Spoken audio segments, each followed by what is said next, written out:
everyone, it's Maddie. And me, and welcome to day 2 of the BookTubeAthon. So it's already around 10 AM and we spent the morning trying to prepare ourselves for Yalk a little bit, packing our suitcases and watching people's videos of their last year experience, and now we're suitably hyped for it. We are literally days away and we can't wait, but we still have some Yalk reading to do, so don't be surprised if our BookTubeAthon TBRs are exchanged for some of those books. Yes. Hopefully we're still on track to be reading 7 books in the week, but we have no idea how much we'll end up reading in the latter half of the week, so we're going to try and read literally as much as we can today. So we've picked our story books to begin the day. Mine's The Girl of Ink and Stars by Kieran Millward Hargrave. And mine is The Sun is Also a Star by Nicola Ewan.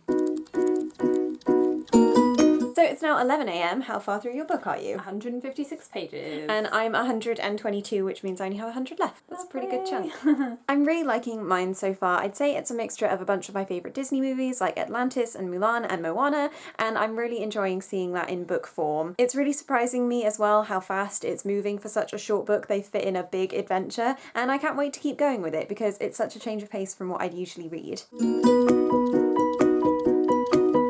So we just finished our books and we read them in just over 2 hours, and now we're going to be moving on to the Sue Wallman books, the ones that we haven't read. So Maddie, what's that one for you? Mine is See How They Lie, and then that means yours is Lying About Last Summer. I feel like once you get past suspending your disbelief about the whole falling in love in a day thing and you just accept that that's what's going to happen, it's really nice. I kind of thought that there should have been more of those inserts from random characters, because it does attempt to show the ripple effect that one life can have on so many others, but I think it was just trying to do too much and show life's scope in 340 pages, and it didn't do it as consistently as I wanted, like some other books I've read in this style. The one that comes to mind is Counting by Sevens, which I really enjoyed. Yeah, I really liked mine in the end. It felt like a very different style of writing than I'm used to. I wasn't just reading the story, it was like I was being told the story. Yeah. So that was really, really lovely. I enjoyed it a lot more than I thought I would. So I think I'm going to give it 5 stars because I don't really have a problem with it. And the one thing I didn't mention before is that it's a really strong story of friendship as well, because it's not just Isabella that ends up going on the adventure, but her best friend Lupe as well.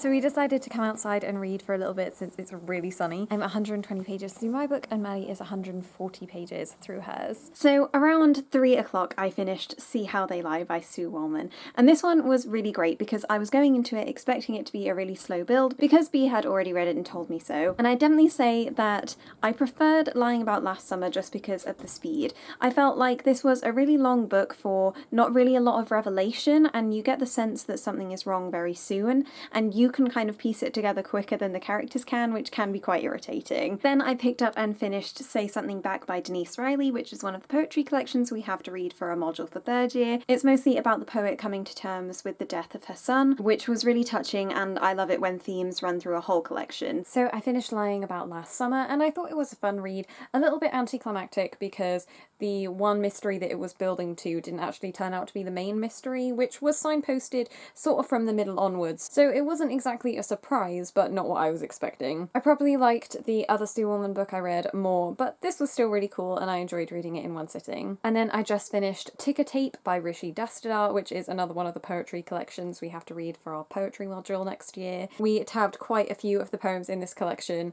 I enjoyed it probably more than Say Something Back, which I read a couple of days ago. I'm looking forward to reading the other collections we have.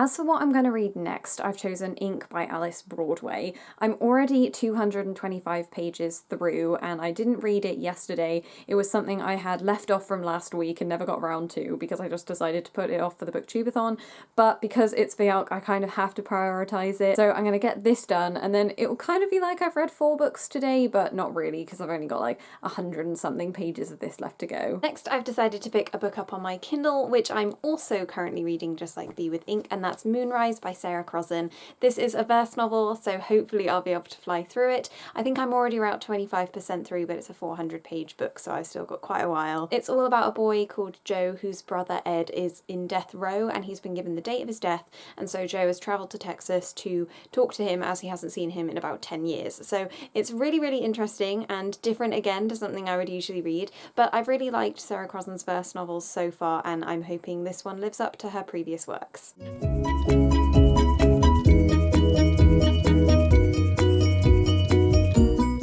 5:30 now, and I just finished Moonrise by Sarah Crossan, and I was a bit surprised because I was reading a NetGalley edition, and I got to 50%, and they kept saying that the brother was going to die, and then I got past 50%, and it came up with all the reviews from other authors, and then it started again from the beginning, so I was thinking that I had another 50% left when really it was only 50% long, so I had no clue what happened with the formatting there, but I thought it was really great. I definitely preferred it to We Come Apart. I think it was a really succinct story and one that worked well in the verse form in the end.